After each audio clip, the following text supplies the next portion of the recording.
নমস্কাৰ বন্ধুসকল, বীজৰ পাইলিং পোষ্ট কেনেকৈ পাইলিং কৰা হয় চাওঁ আহক। আপোনালোকে চাই থাকিব, মই ভিডিঅ' কৰি আছোঁ। চাওঁ আহক পাইলিং পোষ্ট কেনেকুৱা কৰা হয়, পাইলিং কৰাৰ পিছত কেনেকৈ ৰ'দ জালি সোমোৱা হয়, চাই থাকক।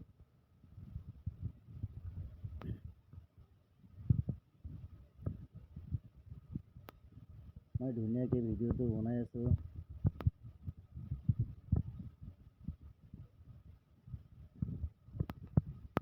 চাই থাকিব ভালকৈ, আমি পাইলিং কেনেকৈ কৰোঁ।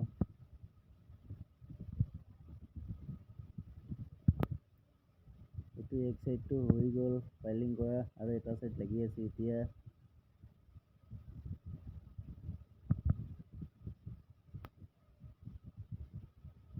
পাইলিং মানে আৰু ধুনীয়া একদম।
এবাৰ জালিটো আমি সোমাম, জালিটো সোমাই ল'ম।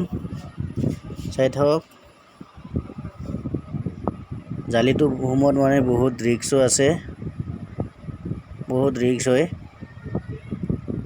এইটো জালিটো এতিয়া ওপৰত দাঙি আছে, ওপৰত দাঙি মানে পূৰা সেই এইটো দেখিছে যে কেৰেংটো দেখিছে যে, এই কেৰেংটোৰ লগত একদম চিধা কৰি ল'ব লাগিব।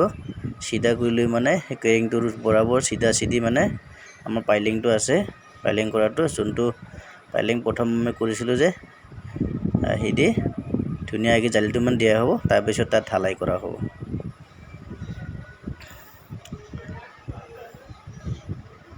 চাই থাকক কিমান ৰিক্স হয়, কিমান তলত মানুহকেইটা আছে, কেনেবাকৈ যদি ছিঙি কিনে পৰিব লগা হয় নহয়, বহুত ৰিক্সি কাম এইবিলাক।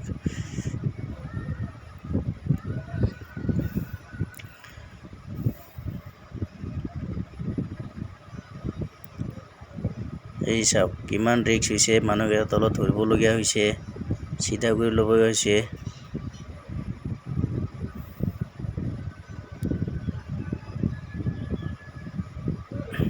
এইবাৰ তলত দি দিব, বাছ। এইটো দেখিছে নহয়। আপোনালোকে মোৰ ভিডিঅ'টো চাই ভাল লাগিলে লাইক কৰিব, শ্বেয়াৰ কৰিব, কমেণ্ট কৰিব, আৰু লগতে ছাবস্ক্ৰাইব কৰি দিব। Thank U.